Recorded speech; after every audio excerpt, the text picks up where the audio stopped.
In 1978, 3 prisoners vanished from Blackridge Penitentiary. No one knows how.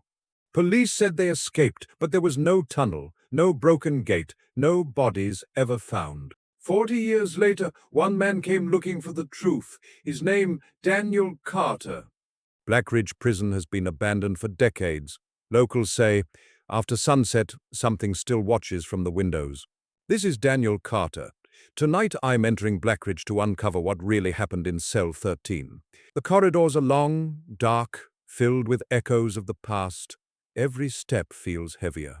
Empty cells, bent bars, graffiti that tells no stories. But cell 13, it's different. Here it is, cell 13. The door unlocked, as if it's been waiting. The cell looks frozen in time. Rusted bed, cracked walls, dust everywhere. But on the desk, something doesn't belong. A single piece of paper. Clean, fresh. Daniel picks it up. The ink, it looks like it was written today. If you are reading this, Daniel, you arrived exactly when we expected. If you are reading this, Daniel, you arrived exactly when we expected. If you want to understand what happened here, check the wall behind you. A loose brick, just one. It doesn't fit with the rest. He pulls it out. Dust falls. Behind it, a small metal box.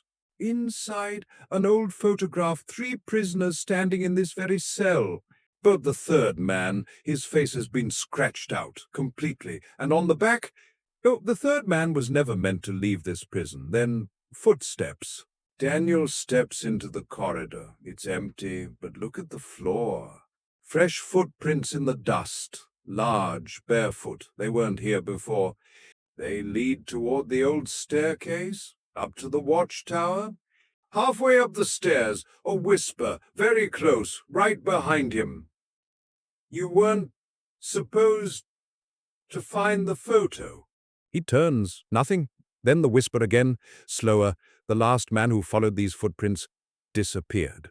At the top, the watchtower, a small room, an old desk. Another letter. The paper looks brand new. The ink still shines. Daniel Carter, you are the second person to read the first letter. The first man who came searching for the truth vanished the same night. Wind slams the door shut.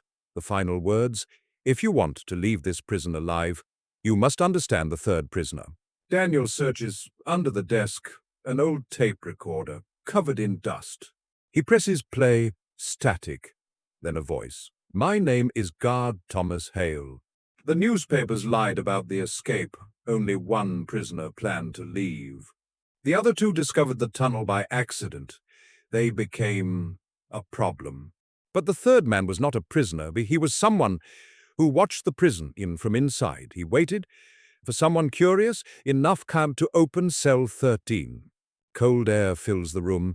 Daniel turns. At the bottom of the stairs, a tall shadow stands, watching, motionless.